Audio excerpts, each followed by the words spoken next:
Iya. Ngomong by the way anyway, Waduh, sudah punya jodoh belum ya? Udah Ayo punya dijawab. jodoh atau belum? Dapat belum? Oh.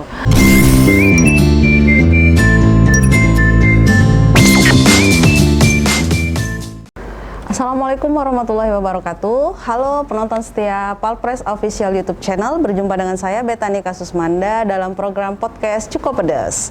Kali ini podcast Cukup Pedas berkesempatan berbincang-bincang bareng salah seorang tokoh milenial yang berasal dari Kota Nanas, Prabu Muli, Provinsi Sumatera Selatan nih. Ya, langsung aja kita kenalin nih Dr. Murwani Emas Risa Latifa atau akrab disapa Dr. Risa. Halo Dr. Risa, apa kabar? Halo Mbak Beta, apa kabar? Baik, Baik, alhamdulillah. alhamdulillah ya. Semoga kita selalu sehat ya. Iya, selamat datang di Kota Nanas loh Mbak. Terima kasih sambutannya, Iya, benar-benar. untuk Palpres Official YouTube ya tadi Iya, ya. benar. Podcastnya apa? Cukup Pedas. Cukup pedas. Cukup pedas. Siap. Oke. Jadi Dr. Risa ini merupakan putri sulung dari Wali Kota Prabu Muli, Bapak Haji Ridho Yahya, betul ya? Ya betul, alhamdulillah. Dr. Risa, biar kita lebih enak ngobrol-ngobrolnya, kita buka masker dulu untuk sementara ya, untuk sekedar ngobrol aja. Iya, nanti kita boleh deh buka masker ya. Kita buka masker. Ini tapi sebelumnya tetap jaga jarak ya Mbak ya. Ya, kita benar. Harus ya. Oke. 3M ya? Betul, 3M itu wajib. Wajib. Oke. Dokter Risa, ini Dokter Risa ini lulusan dari Fakultas Kedokteran Universitas Sriwijaya ya? Iya. Tahun berapa nih? Untuk tahunnya 2000, sebenarnya lulus kan kalau kedokteran itu 2 kali lulusnya. Oh, Jadi gitu. kita ada sarjana kedokteran sama ada dokter. Oh, gitu. Untuk sarjana kedokterannya itu 2016, untuk dapat profesi dokternya 2018 gitu. Saya kalau kuliahnya angkatan 2012. 2012 pas kuliah. Jadi Alumni SMA Negeri 17 ya? iya, alumni SMA 17 Palembang, sempat 1 tahun asrama, rame-rame sama temen. Luar biasa ya pengalamannya ya? Seru-seru Mbak. Seru ya? Oke deh. Mungkin ada ngambil spesialis juga sekarang atau gimana? Oh ya, kemarin kan 2018 saya selesai dokter, kemudian saya juga sempat internship 1 tahun, sempat juga pernah magang di Rumah Sakit RSUD Kota Prabu Muli, juga pernah magang di Rumah Sakit Siloam Palembang juga.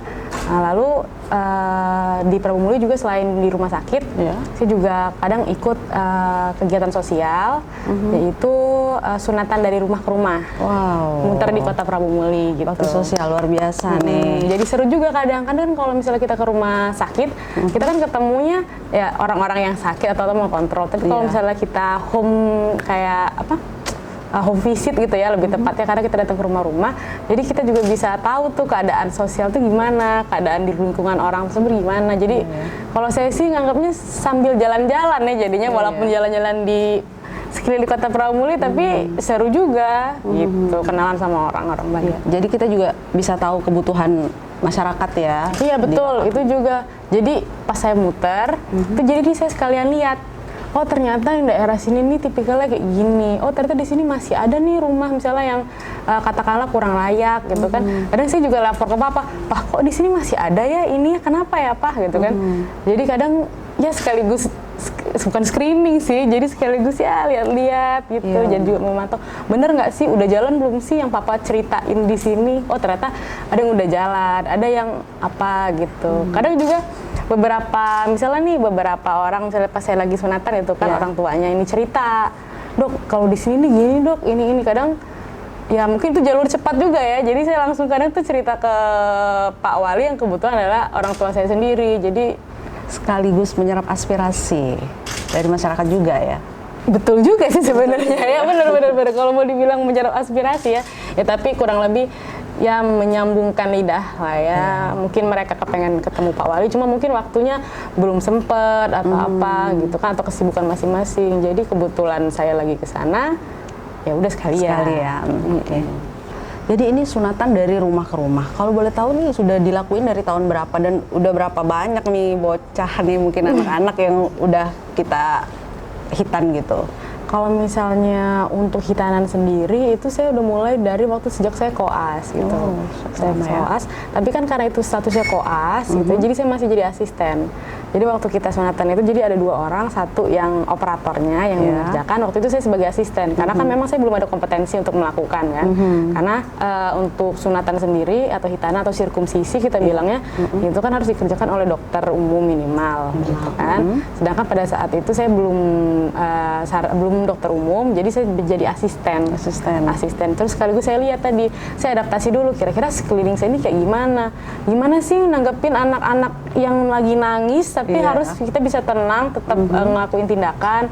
Gimana nih misalnya ada yang pakai lari dulu lah, ada yang sampai teriak-teriak, ada yang sampai bukan iket sih, kayak ditahan-tahan sama orang tuanya gitu kan. Ada yang santai kayak nggak ngapa-ngapa sambil main itu, sambil nonton YouTube gitu kan. Terus udah selesai. Jadi macam-macam sih, jadi dapat pengalamannya dari situ. Terus sampai sekarang tetap dilakukan. Sembari juga kadang misalnya saya lagi praktek gitu kan, sore kalau misalnya ada waktu luang kita lanjut. Gitu. Memang cita-cita ya mau jadi dokter ini emang udah jadi cita-cita atau punya latar belakang apa gitu pengennya jadi dokter? Kalau cita-cita iya ya, tapi kalau orang bilang cita-citanya jadi dokter iya, tapi kalau saya juga bingung, kalau saya nggak jadi dokter saya pengen jadi apa, jadi saya bingung juga. Jadi ya udah dokter gitu. Jadi dari SMP mungkinnya lebih ininya SMP, SMA. Jadi kebetulan mama juga tipikal ibu, walaupun mama juga kerja, tapi dia benar-benar care sama anaknya. Jadi benar-benar kalau untuk urusan akademik benar-benar diperhatiin dari A sampai Z. Kita mau ujian benar-benar di detail, kita ditanya-tanya satu-satu Mbak dari zaman saya SD. Jadi kalau anak lain sore-sore main sepeda gitu ya, kan main sepeda biasanya sampai maghrib, ya kan, maghrib baru pulang. Kalau saya tuh biasanya mandi, main sepeda, nanti jam 5 gitu udah harus pulang. Karena apa? Karena saya mau ditanya-tanya sama mama pelajaran hari ini gitu. Kadang kesel juga kan. Kita kesel karena kok anak orang lain boleh main, sedangkan saya harus belajar gini kan. Tapi ternyata di balik itu baru terasa manfaatnya. Oh, ternyata ini toh tujuan mama dulu tuh. Kenapa sih terlalu strict ke akademik gitu? Karena memang benar, dan itu sih. Dan terasa manfaatnya sekarang ya? Sangat terasa manfaatnya. Jadi satu memang dapat ilmunya, yang kedua memang jadi terbentuk pola belajar yang seperti itu. Gitu. Oke deh. Nih Dokter Risa, mungkin Dokter Risa bisa kasih pendapat Dokter Risa sendiri sih kalau selama pengalaman menjadi seorang dokter, gimana sih dunia kesehatan di Sumatera Selatan, lebih khusus mungkin di Kota Prabu Muli ini gimana? Kalau misalnya saya melihat kalau dunia kesehatan ini dari segi pendidikan dulu ya Mbak ya. Kadang kalau misalnya orang bilang bahwa sekolah dokter itu berat, jujur berat sebenarnya gitu. Beratnya karena apa? Karena bukan hanya otak nih perlu, tapi fisik juga. Jadi kalau kita sarjana kedokteran atau kita dulu kuliah, kita pelajaran memang banyak, pelajarannya banyak. Jadi kita dituntut untuk bisa mengerti ya, bukan bisa hafal, mengerti apa yang dipelajari.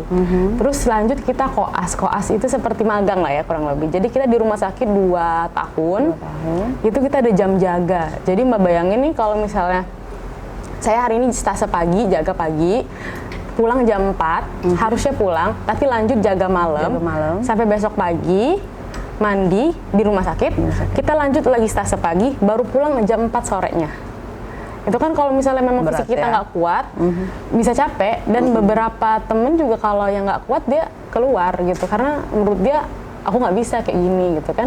Dan itu dituntut untuk apa? Untuk tetap fit gitu, tetap fit dan tetap harus bisa melayani gitu kan. Kadang kan kita dengar tuh, suster yang ini ngomel-ngomel banget nih, dokter yang ini judes banget nih, kadang kan ada kan kayak gitu kan. Dari pasiennya. Tapi mungkin beberapa teman-teman mungkin tidak tahu bahwa sebenarnya mungkin dokter itu belum tidur seharian itu gitu, atau mungkin dia ternyata belum pulang gitu, udah 2 hari nggak pulang. Karena apa? Karena ya gimana, pasien gawat gitu kan, atau ada pasien yang memang butuh pertolongan dia.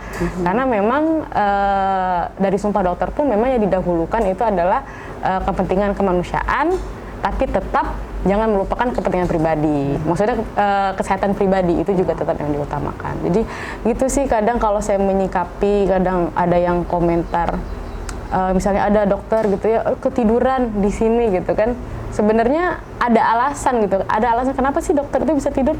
Oh mungkin dia habis begadang nungguin operasi tadi malam gitu. Jadi itu sih kadang sesuatu yang kadang belum tidak dilihat orang, tapi ada cerita di belakang situ. Kenapa saya sangat respect sekali dengan pendidikan kedokteran. Pendidikan kedokteran itu pendidikan yang sebenarnya kita bilangnya tidak main-main. Tidak main-main kenapa? Karena kita berurusan dengan nyawa manusia. Jadi kadang dibilang udahlah yang kaya aja yang bisa masuk kedokteran, atau yang punya duit aja yang bisa masuk kedokteran, seperti itu ya. Atau anak pejabat yang bisa masuk kedokteran. Jujur saya di dalam FK waktu saya sekolah dan sekarang pun saya sekolah, mau anak siapapun kalau dia nggak bisa, kalau dia bego, ya udah. Kalau Anda nggak bisa, ya saya nggak bisa lulusin kalian, saya nggak bisa lulusin Anda. Itu adalah paham-paham dosen-dosen kami, konsultan-konsultan, dan juga guru-guru besar. Jadi mau Anda anak wali kota, kalau ternyata pas ujian pasien ternyata tindakan Anda salah atau ternyata tidak sesuai, ya Anda harus ngulang.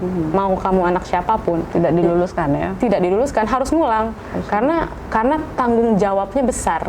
Tanggung jawab untuk jadi dokter besar, dan tanggung jawab si dokter yang meluluskan itu besar. Coba Mbak bayangin, misalnya dia pas melakukan tindakan ternyata belum benar, gitu kan? Tapi ternyata dia misalnya lulusin aja lah, kasihan lah, ini kayak gitu kan? Tapi beban mental dia, beban moral dia gimana kalau anak itu keluar dengan kemampuan yang seadanya dan mengobati orang? Itu kan tentu mudaratnya lebih besar. Gitu. Makanya resikonya tinggi. Makanya saya sangat respect sekali dengan pendidikan dokter, terutama dokter Sumatera Selatan, karena saya dari Fakultas Kedokteran Universitas Sriwijaya, dan teman-teman saya pun juga beberapa ada anak-anak konsultan, ada anak-anak pejabat juga, dan mereka semua rata-rata mengikuti aturan yang ada. Jadi ketika kita di sekolah, ya berlakulah sebagaimana kita gitu, tidak membawa background di belakang. Siapa kita ya? Oke. Mungkin ada nggak tantangan yang mungkin masih berkesan nih awal-awal jadi dokter tuh apa? Awal-awal jadi dokter, jujur waktu pertama kali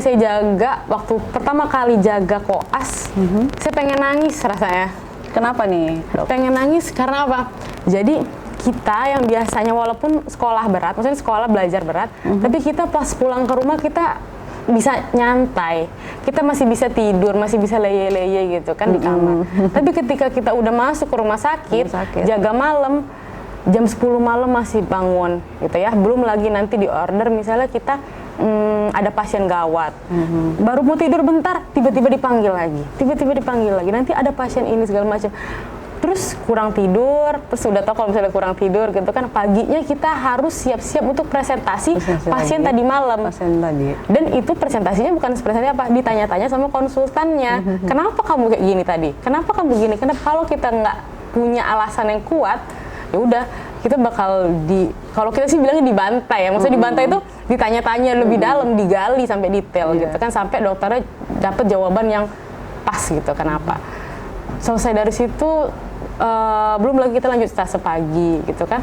Nah itu sih yang sangat berkesan, dan saya pengen nangis rasanya 2 tahun kayak gini, kuat nggak ya gitu kan.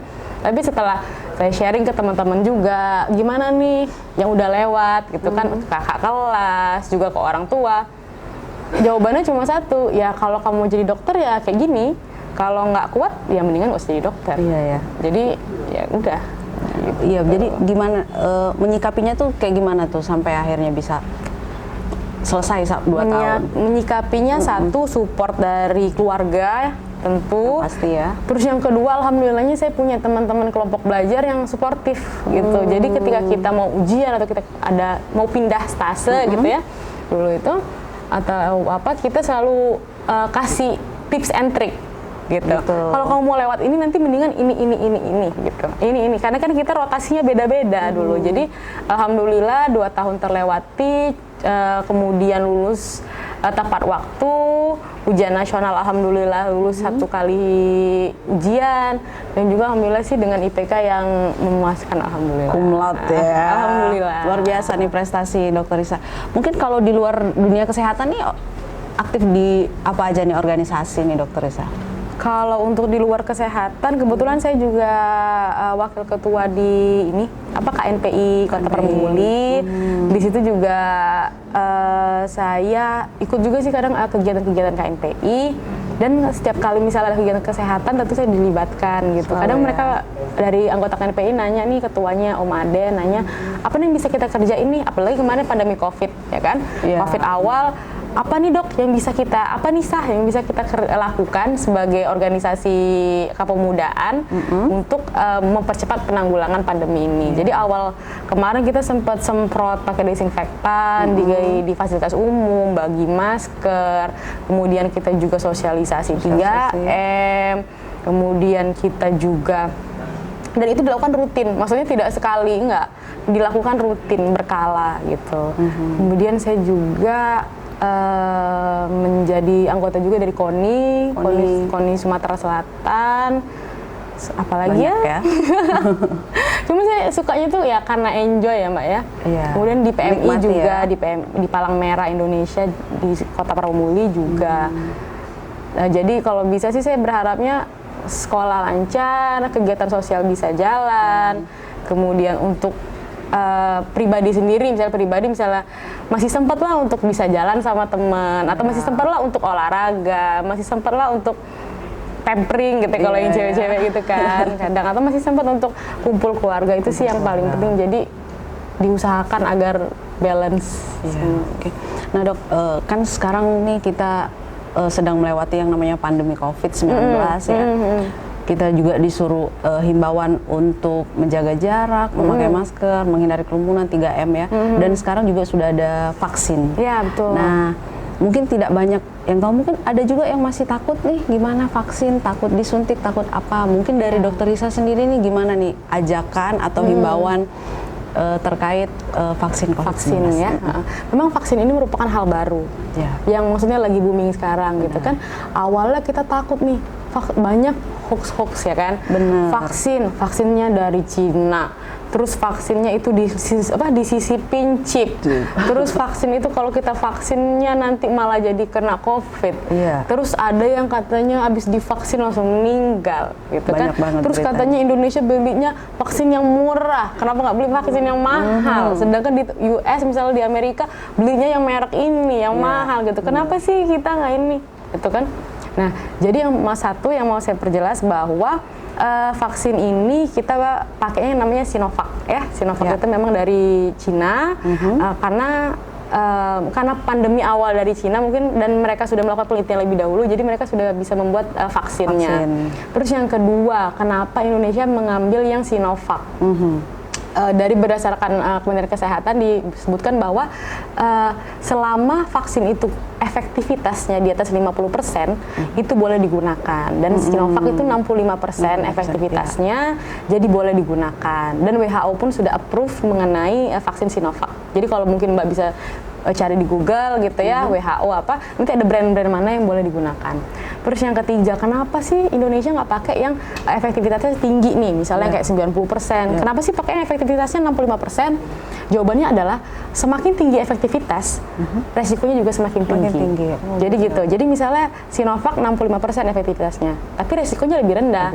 Misalnya nih kita bis suntik, paling parahnya misalnya efeknya demam, pegal gitu. Sedangkan kalau yang merek lain, misalnya efektivitasnya di atas 90%, rata-rata misalnya dia ada efek samping lain. Kalau dia punya, ada yang dikabarkan misalnya sampai shock, kemudian ada yang sampai dilaporkan ada yang sampai meninggal gitu kan. Nah makanya mungkin salah satu dari kenapa Indonesia memilih yang Sinovac itu, salah satu pertimbangannya adalah mungkin karena resikonya lebih rendah. Karena efektivitasnya 65%, bukan berarti kita bebas COVID, enggak gitu. Masih ada 35% sisanya, kita masih berpeluang sebenarnya untuk kena COVID. Jadi gimana dok? Ya, jadi 3M-nya tetap harus menjaga ya. Dan vaksin itu bukan seluruhnya dapat vaksin Mbak. Hanya untuk 18 sampai 59 tahun yang boleh divaksin. Pertanyaan selanjutnya adalah Kenapa? Gitu kan? 18 sampai 59 tahun itu kenapa diberikan? Karena selama penelitian range usia itu yang diikutkan. Di atas 59 tahun resiko lebih tinggi karena sudah lansia, lanjut usia. Di bawah 18 tahun masih digolongkan sebagai anak-anak, juga beresiko. Ibu hamil juga beresiko. Makanya untuk range di luar itu tidak dianjurkan karena belum ada penelitian lebih lanjut efek samping apa yang akan terjadi apabila vaksin itu diberikan ke usia-usia di luar dari usia 18 sampai 59 tahun gitu. Oke, nah penonton podcast Cukup Pedas udah dapat informasi nih tentang vaksin COVID dari Dokter Risa. Jadi jangan khawatir untuk untuk mau disuntik ya demi kesehatan kita bersama. Aman dan juga kebetulan kemarin saya waktu yang di Prabobuli itu ada Bapak Wali Kota, kemudian Forkopimda, kemudian saya juga ikut vaksin di hari pertama. Jadi dan beneran divaksin. Kadang kan yang bilang nanti vaksinnya beda dok. Ada yang kemarin saya sempat ngobrol-ngobrol sama wartawan di Prabobuli. Kebetulan mereka buat suatu acara yang pengen bahas tentang vaksin. Dan pengen mereka sebarluaskan. Dan saya sangat apresiasi itu karena membantu dokter. Sejujurnya saya sangat sebagai dokter, sebagai tenaga medis sangat terbantu dengan adanya wartawan atau media yang membantu kami untuk menyebarluaskan ini loh yang sebenarnya gitu. Kadang suka kalah sama hoax ini yang ada di WhatsApp gitu kan. Hoax ibu-ibu yang tiba-tiba langsung menyebar gitu kan. Dan alhamdulillah waktu hari itu nyeri pun kalau saya sih ya nyeri sedikit lah ya. Terus demam enggak, alhamdulillah. Pegel juga enggak, alhamdulillah. Dan sampai sekarang alhamdulillah sehat. Risa, ya mau nanya nih. Iya. Iya, pertanyaan dari balik layar. Iya, pertanyaan dari boleh. balik layar. Kita simak, Dokter Risanya udah sibuk dari segi profesi, sibuk keliling desa, keliling rumah ke rumah, sekitar masal, kemudian juga sibuk di organisasi. Benar. Tapi tetap balance dengan urusan pribadi kayak dengan teman-teman, dengan keluarga. Iya. Ngomong by the way anyway, sudah punya jodoh belum ya? Udah punya jodoh atau belum? Belum. Kalau belum nanti dicari papers.com. Oh boleh nih, yang ini harus di highlight mungkin ya. Boleh ya deh, kalau dijawab jodoh kan Tuhan yang menentukan. Tapi sampai sekarang ya belum bertemu jodoh gitu kan. Karena kalau udah bertemu jodoh udah menikah dong Om, ya kan? Betul kan? Jadi fokus dulu ke karir atau gimana? Sebenarnya nggak fokus dulu di karir juga. Semuanya kita fokus.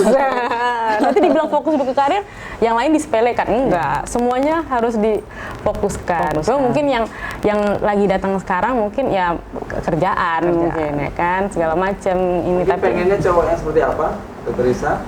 Mungkin kriterianya. Kriterianya nanti lihat di bawah sini ya kriterianya. Dalam komen. Di kolom komen. Kalau saya apa Mungkin ya? profesi apa?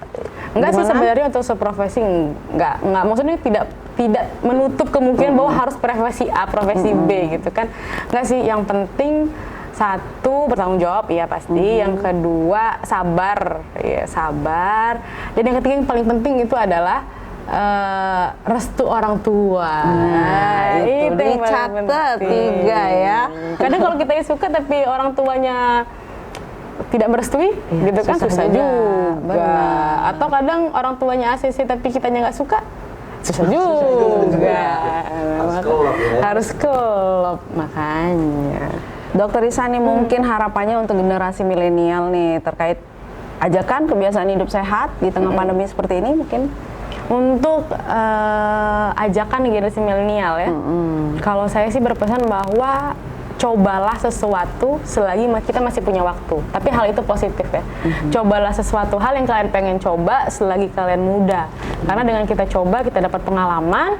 Kalaupun kita gagal ya nggak apa-apa, kita masih muda. Insya Allah masih ada waktu yang panjang untuk kita mencoba lagi gitu. Jangan sampai kita menyesal, kenapa ya nggak aku coba dari dulu atau dari awal. Karena kita mau siapapun orang itu hanya punya 24 jam. Saya, Mbak Beta, dan teman-teman yang lain punya waktu satu hari 24 jam. Berarti kalau saya bisa, ya Mbak Beta harusnya bisa. Karena waktu kita sama 24 jam. Saya nggak punya 30 jam, enggak. Waktu kita sama-sama Indonesia. Harusnya kalau kita bisa, kalau orang bisa, kita juga pasti bisa. asal mau usaha itu sih. Yang penting jangan takut untuk berusaha ya. Betul, manjada wajada ya Mbak ya. Siap. Ya Dokter Risa kan kayaknya cinta banget nih sama profesinya sebagai tenaga medis ya. Mungkin kenapa nih juga ikut tertarik di dunia politik? Jadi kenapa tertarik juga di dunia politik yang kemarin ya? Jadi dokter itu dari awal saya pikir bahwa dokter itu adalah profesi yang mulia. Karena apa? Benar. Karena membantu orang. Ya. Itu kan kadang walaupun orang itu kadang kan walaupun sedikit kadang yang kita kasih, tapi orang tuh udah kayak wah makasih banget ya dok udah dibantu. Padahal kita cuma menjawab pertanyaan dia gitu. Gak mesti kadang kita harus ngobatin atau berbagi misalnya, apalagi kalau misalnya dia kesulitan atau kesusahan. Karena rata-rata yang datang ke dokter pasti punya masalah kan, baik masalah kesehatan gitu kan rata-rata. Ya. Kemarin kenapa saya terjun ke ikut atau tertarik ke politik? Karena saya mikir bahwa kalau saya sebagai dokter, gitu ya, saya cuma bisa membantu satu orang. Gitu. Tetapi kalau misalnya saya di politik dan bisa memberikan sesuatu kebijakan yang bisa membantu orang, kenapa enggak gitu. Dengan misalnya dengan kebijakan itu saya bisa mengajak teman-teman saya yang lain, bisa mengajak dokter-dokter yang lain, atau bisa memberikan sesuatu yang ternyata bermanfaat bagi masyarakat, baik segi dari kesehatan maupun lainnya, tentunya akan saya ambil gitu. Karena